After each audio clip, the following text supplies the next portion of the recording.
어젯밤 11시 10분쯤 대구 북구 상격동 전기차 충전소에서 충전 중이던 SUV 전기차 코나 차량에서 불이 났습니다.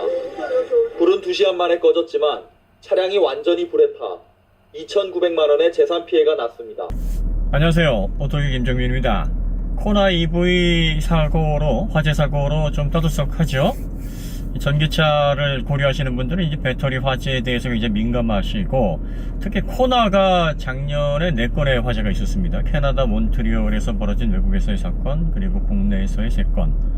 그리고 올해도 이제 기온이 오르면서 드디어 코나 EV에서 또 불이 나는, 그 차주분이 이제 10% 상태에서 차를 대놓고 50kW 급속 충전으로 충전을 시켜놓은 다음에 2시간 10분 후에 완충됐다는 메시지를 받고, 차주분은 이제 식사를 하다 차 밖에 다행히 있으셨다 그래요. 네, 그런데 이제 소방관이 와서 차에 불이 났다, 나가보니 배터리 불이 화재가 발생을 해서 전수가 되는 그런 사고가 있었습니다. 코나에는 뭐 아시다시피 LG화학에서 공급한 NCM62 64kWh의 배터리 팩이 들어가 있습니다. 기아차의 니로 EV에도 같은 용량의 배터리가 들어가는데, 여기에는 이제 SK이노베이션의 NCM622 배터리가 들어가 있죠. 전기차에 들어가는 배터리는 크게 2가지 종류예요. 테슬라에서 쓰는 18650 아니면 2170 고규격 원통형 배터리 아시죠? 그 배터리를 뭐 6000개에서 7000개, 뭐 8000개 이렇게 블럭으로 해서 직렬 경렬로 연결한 그런 방식의 배터리가 있고, 그 다음에 LG화학이나 뭐 SK이노베이션처럼 이렇게 얇은 판, 그 라미네이트라고 그러는데 한 230mm 정도 될 겁니다. 231mm, 뭐 정확하게 기억이 안 나는데, 그 정도 길이가 되는 얇은 그 주머니 같은 배터리 팩으로 구성하는 그런 방식이 있습니다. 우리나라는 이제 18650이나 2170 배터리를 안 쓰고 라미네이트 방식의 셀을 써서 이제 전기차 배터리를 구성을 합니다. 배터리의 원리를 보시면은, 배터리가 왜 전기를 내냐면 금속이 전자를 잃는 성질에 따라서 이 배터리의 효율, 배터리의 충전 전압이라든지 뭐 전류의 양, 뭐 이런 것들이 결정이 됩니다. 그런데 이제 이 전자를 잘 잃어버리는 금속이 있어요. 그 금속일수록 배터리 재료로 사용하기가 좋습니다. 그래서 이제 리튬이 가장 그 전자를 잃어버리려는 성질이 강합니다. 이 리튬 체외각 그 껍데기 이쪽을 도는 전자가 하나인데, 이 전자를 계속 이 리튬은 잃어버리려고 하는 성질이에요. 빨리 얘를 좀 어떻게 없애버렸으면 좋겠는데 늘 이 생각만 하는 물질이에요. 그래서 칼카나마 아라슈의 니지너스 구스근백금, 이거 아직도 외우시는 분 계시잖아요. 그래서 그 칼카나 나트륨 다음이 마그네슘 다음에 알루미늄 아연, 이게 전자를 잃기 쉬운 순서대로 이렇게 나열을 한 겁니다. 그러니까 나트륨이 요 성질이 뭐와 비슷하냐면 이제 리튬이 나트륨하고 거의 비슷한 물질입니다.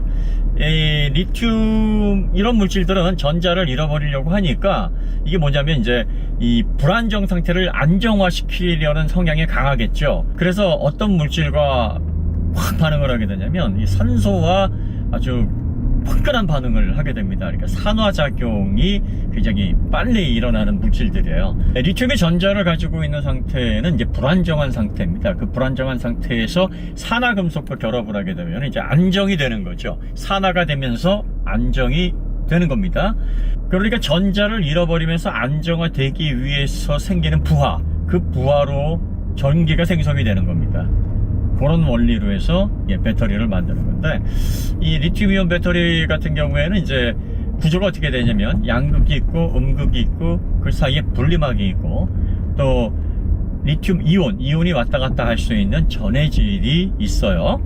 음극은 그라파이트로 이루어져 있습니다. 그라파이트, 탄소로 돼 있어서 이렇게 좀 틈이 많은 탄소의 막으로 되어 있습니다. 요거를 구리 얇은 막에다가 이제 탄소를 발라서 그 사이사이에 리튬이 차곡차곡 들어가도록 채워지도록 하는 거죠. 그러니까 요렇게 이제 리튬이 분리막 전해질을 통과하면서 분리막을 통해 이 그라파이트 음극으로 이렇게 차곡차곡 쌓여져 있으면 요게 충전 상태고요. 그 상태에서 전자가 이제 전극을 타고 이제 그라파이트 층으로 도달해 있으면 이제 또다시 불안정한 상태가 되니까 이 불안정한 상태를 다시 안정화시키기 위해서 전해질을 통과하게 됩니다. 전해질을 통과하면서 이제 안정화 상태가 되는 부하가 걸리게 되죠. 그 부하가 걸리는 게 쉽게 말하면 이제 이온화가 되는 겁니다. 전기를 생성하는 그 출력이 전기로 나오는 건데, 리튬을 활성시킬 수 있는, 산화를 활성화시킬 수 있는 활성 물질이 양극판에 이렇게 발라져 있어요. 그 양극판에는 알루미늄 호일에 이 니켈, 코발트, 망간, 요 물질이 발라져 있습니다. 그러니까 니켈, 코발트, 망간이 리튬 활성화 물질이에요.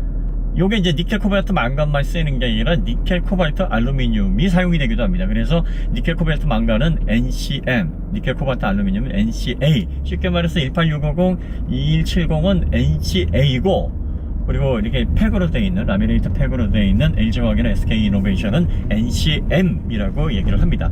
흔히 이제 여러분들이 NCM 811, 뭐 NCM 622, 뭐 이런 기호를 보셨을 텐데, 이 811, 622가 뭐냐면 니켈, 코발트, 망간을 이렇게 비율로 이렇게 섞었다는 겁니다. 622는 니켈 6, 코발트 2, 망간 2 이렇게 섞여 있다는 겁니다. 자, 그래서 여기서 그 니켈은 출력에 관여를 하는 거고, 코발트, 망간은 여기 이제 리사이클링, 재충전을 통해서 안정성을 확보를 해야 되기 때문에 이 안정성을 확보하는 물질로 사용이 되는 거죠. 그래서 여기에서 이제 코발트가 요게 콩고에서 거의 한 60% 정도 나는데, 콩고가 내전이 끊이지 않는 나라이다 보니까 이게 분쟁 광물로 분류가 되거든요. 그래서 이게 막 가격이 널뛰입니다. 어떤 때는 뭐 톤당 5만 불 했다가 어떤 때는 뭐 10만 불이 넘었다가 막 이렇게 막 널뛰니까 이게 리튬 이온 배터리에서는 가장 부담이 되는 거죠. 그 다음에 이 리튬, 그러니까 배터리에 사용되는 리튬은 이제 수산화 리튬인데, 이 수산화 리튬도 나오는 광산이 이제 정해져 있어, 한정적이에요. 최근에 에콰도르에서 뭐 대형 리튬 광산이 발견이 돼가지고 공급이 더 원활해지긴 했습니다만, 이게 뭐 지구의 매장량이 좀 한정이 돼 있다 그래서 앞으로 배터리가 사용량이 늘어나게 되면 이거 수요를 어떻게 뭐 이런 물질이에요. 그래서 이 가격이 좀 비싸고요. 니켈, 망간도 리튬이온 배터리가 이제 점점 더 많이 사용되고 사용량이 늘어나니까 이것도 점점 가격이 많이 올라갑니다. 그래서 배터리의 가격을 높이는 가장 주요 요소가 이 양극재에 들어가는 니켈, 코발트, 망간 중에서 코발트, 그리고 수산화 리튬, 뭐 이런 것들. 그 다음에 리튬은 아시다시피 그 전자를 잃어버리려는 어떤 성질이 매우 강하고, 끊임없이 산소와 결합해서 안정화가 되려는 그러한 물질입니다. 그래서 산소와 또 물, 이런 물질들과 아주 반응이 굉장히 예민하게 빠릅니다. 그래서 리튬이온 배터리를 제조를 하려면 무산소실에서 제조를 해야 됩니다. 그래서 제조 시설 자체도 설비비가 많이 들어갑니다. 폴리머라는 것은, 리튬이온 폴리머라는 것은 리튬이온에 들어가는 이제 전해질이 이렇게 흐르는 액이거든요. 유기용매, 요거를 이제 그 에폭시 같은 걸로 해서 좀 경화시킨 겁니다. 뭐 딱딱하게 경화시켰다기보다는 이제 폼으로 만들어낼 수 있도록 한 거죠. 이 전해질이 있어야 이 이온이 통과를 할 수 있는 그런 어떤 환경이 조성이 되는 거죠. 근데 이제 문제는 이 양극과 음극이 이게 완전히 분리가 되어 있어야 됩니다. 분리가 되지 않으면은 양극과 음극이 맞닿아서 저항이 없어져 버리니까 갑작스러운 그런 어떤 그 이온화로 인해서 온도가 막 걷잡을 수 없이 올라가게 됩니다. 이렇게 되면 이제 열폭주 현상이 벌어지게 돼요. 리튬 이온 배터리에서 이게 가장 문제입니다. 그러니까 음극판 같은 경우에서도 70도에서 80도 정도 혹은 90도까지 온도가 오르게 되면 이제 열을 제어를 해야 됩니다. 그렇지 않으면 이제 열폭주 현상으로 이어질 수 있는 그런 위험성이 있다. 양극판도 130에서 150도 정도가 이제 적정한 온도다 해서 그 이상 올라가게 되면은 이게 그럼 제어할 수 없는 어떤 열폭주 현상으로 이어질 수 있는 위험이 있어요. 그래서 보통 그 전기차 배터리를 뭘로 시키냐면 이제 에틸렌 글리콜, 쉽게 말하면 이제 자동차에 들어가는 냉각수로 시키게 되고, 이게 고온 구간에서는 이제 에어컨 컴프레셔를 돌려서 에어컨으로 이제 냉각을 시키면서 열을 제어를 합니다. 그건 이제 BMS에서 온도 체킹을 하고 각 셀당의 그 충전 레벨, 전압 이런 것들을 다 관리를 하고, 또 과충전, 과방전이 되지 않도록 관리를 합니다. 그런데 이제 배터리에서 또 문제가 되는 부분이 뭐 이제 제조 불량이라든지 뭐 전기적인 오작동 이런 것들 다 외부적인 요인은 제외하고 정상적인 배터리, 전기차 배터리인데 이게 화재의 위험이 되는 부분이 뭐냐? 첫 번째가 이제 과충전입니다. 과충전이 되게 되면은 양극과 음극 셀이 손상이 되게 됩니다. 셀이 손상이 돼버리면은 그 셀 입자들의 최적 변화가 일어나게 되죠. 그렇게 되면 이제 리튬과 반응하면서 화학 반응이 일어날 때 비정상적으로 열이 오르는 현상이 생길 수 있게 됩니다. 충전이나 뭐 이런 어떤 배터리로서의 효율도 떨어지지만요. 그래서 이런 것들이 반복되면서 화재의 원인이 될 수가 있고요. 그 다음에 또 한 가지가 이제 과방전을 시키게 되면 이제 무슨 문제가 생기냐면 이 그라파이트를 발라놓는 그 구리판에서 구리가 일부 녹아요. 이게 녹아서 이제 이온이 돼서 요게 전해에게 섞이게 되면 이게 리튬 이온과 화학 반응을 일으켜서 나뭇가지 모양의 덴드라이트라는 물질을 형성을 하게 됩니다. 이 덴드라이트가 형성이 되면 이걸로 인해서 이 분리막이 녹을 수 있어요. 분리막이 녹게 되면 역시 또 음극과 양극이 맞닿아서 저항이 없어져 버리면 또 열폭조 현상으로 이어져서 화재가 나게 되는 거죠. 그러니까 이제 리튬이온 배터리 같은 경우에는 그래서 이 충전 방전 요걸 굉장히 관리를 잘 해줘야 된다 하는 얘기가 그래서 나오는 건데요. 보통은 이제 BMS에서 이걸 안정적으로 관리할 수 있도록 프로그램이 되어 있습니다. 그러니까 엔지니어들이 보통 이제 방전이라 그래도 뭐 10에서 15% 정도의 잔량을 남겨놓은 상태에서 운전자가 방전이다라고 인식할 수 있게끔 그 시그널을 주고, 그 다음에 이제 90% 정도 충전이 됐는데 이제 100이 된 거야 라고 해서 그 나름대로는 이제 뭐 대략 10에서 90 사이 그 80% 구간을 설정을 해서 운영을 할 수 있도록 이렇게 좀 설정을 해 놓는데, 그럼에도 불구하고 이제 미세한 사용하다 보면은 왜 미세한 뭐 전극 손상이나 셀 손상들이 발생할 수 있거든요. 이게 어떤 식으로 어떻게 발생하는지에 대한 뭐 확실한 어떤 근거는 뭐 사용자들이 알 수도 없고, 엔지니어들도 어떤 식으로 얼마큼 어떤 환경에서 발생하는지에 대해서 구체적으로 나온 통계가 없기 때문에 아직까지 배터리의 안정화 문제라든지 폭발 방지 문제는 이게 기술적으로도 굉장히 큰 난제거든요. 그래서 결국은 이제 소비자들이 좀 더 이 배터리의 폭발을 염려하시는 분들은 이 구간을 좀 더 줄이셔야 돼요. 그래서 보통 엔지니어가 10이 완전히 방전된 상태라고 표시를 했으면 그 상태에서 좀 더 그 네거티브하게 사용을 해서 만약에 배터리 잔량을 한 20% 정도 남았다라고 표시를 하면 다시 충전을 시작을 하고, 대략 한 그 모니터에서 BMS에서 한 80% 정도 충전이 됐다 하면은 뭐 중지를 해서 사용을 하는, 그래가지고 하위 20에서 상위 80까지 한 60% 구간, 플래터 구간을 이제 사용자들이 정해서 가장 효율 구간으로 안정적으로 사용할 수 있는 어떤 그 기준을 가지고 계시면 좀 도움이 되죠.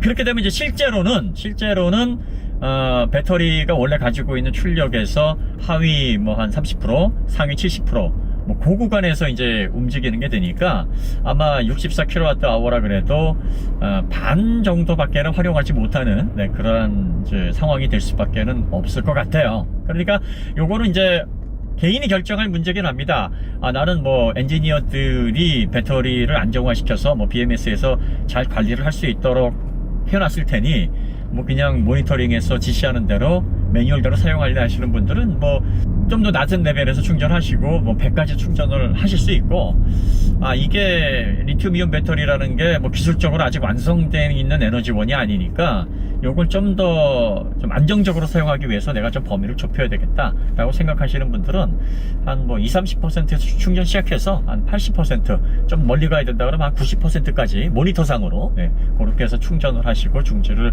하시면 좀 도움이 되지 않을까 싶고요. 아무래도 이제 고속 충전을 하게 되면 전극의 그 가해지는 부하가 좀 큽니다.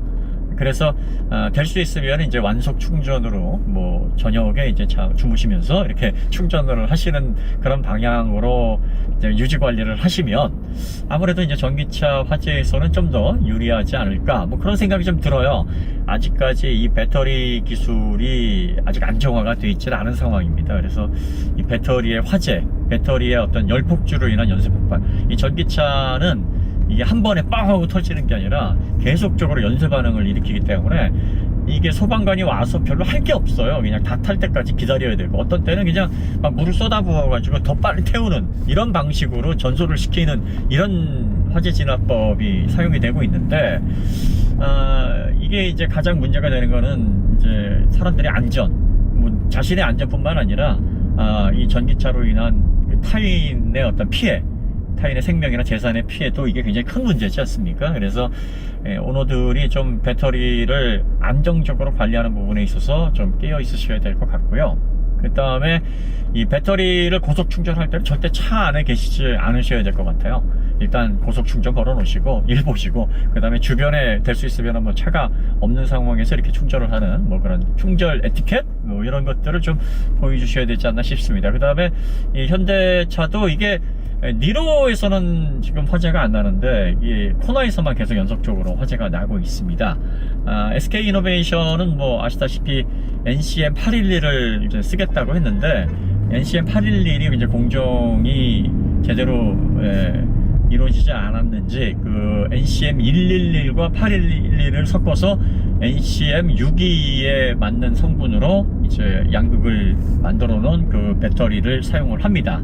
그러니까 이제 LG화학에서 납품하는 배터리나 뭐 SK이노베이션에서 납품하는 배터리의 품질 차이는 뭐 큰 차이가 없다라고 보여지는데, 이게 이제 벌써 5대째 코나는 불이 나고 있고 니로는 아직 불이 안 나고 있단 말이에요. 그러면 이게 LG화학의 배터리 문제인지 아니면은 그 코나에 들어가 있는 배터리 BMS의 어떤 문제인지, 이런 것들을 제조사가 좀 빨리 밝혀줘서 이 전기차 타시는 분들이 더 이상 불안감 없이 차를 운영할 수 있도록 해주셔야 되지 않을까 싶습니다. 배터리에 화재를 일으키는 여러 가지 요인 중에서 가장 이제 큰 문제로 지목되는 게 분리막, 그리고 전해질, 또 응급판의 그 구리로 인한 이온화에 의한 덴드라이트 현상, 뭐 이런 것들이 이제 지적이 되고 있다 보니까 이제 새로운 규격의 배터리를 좀 개발해서 안정화를 시켜야 된다. 이게 전기차 관련한 2차 배터리 부분에서는 가장 큰 화두입니다. 그래서 그라파이트로 만들어져 있는 응급 재질을 이제 실리콘으로 바꾸게 되면 에너지 밀도도 최대 5배까지 올라가고, 이 화재, 이 구리가 이온화돼서 요게 이제 리튬이온과 화학반응을 일으키는 덴드라이트 현상도 방지할 수 있으니까 그런 식으로 바꾸자, 뭐 이런 움직임이 있고요. 그 다음에 또 하나는 이제 전해액을 아예 그냥 고체로 뭐 지르코늄이라든지 뭐 흐르거나 뭐 이렇게 증발하거나 뭐 이렇지 않는 전해액을 아예 그냥 고체로 만들자. 그래서 이게 솔리드 스테이트 배터리, 전고체 배터리를 지금 한참 개발을 하고 있는 중이에요. 그러니까 이걸 최초로 이제 개발하겠다고 한 건 이제 토요타인데, 토요타 말고 뭐 SK이노베이션이나 LG화학에서도 지금 적극적으로 전고체, 삼성 SDI도요, 전고체의 구조들을 지금 연구하고 있고 상용화하기 위해서 에너지 밀도를 지금 끌어올리고 리사이클 안정화를 하기 위해서 지금 노력을 하고 있는 거죠. 자, 그러니까 리튬이온 배터리가 완벽하게 화재에서 안전성이 확보가 된다, 이제는 뭐 화재 걱정을 크게 하지 않아도 된다라고 하실 때까지는 사용자분들이 전기차의 그 배터리 화재에 늘 좀 깨어 있으셔야 됩니다. 도심에서 이렇게 뭐 운영을 하신다 그러면은 대체적으로 한 80% 정도까지만 충전하시고 한 30% 정도, 40% 정도 떨어지면 또 바로 재충전하시고, 보통 이렇게 구간을 최대한 좁혀서 플래터 구간을 좁게 쓰시면 쓰실수록 배터리 수명이 늘어납니다.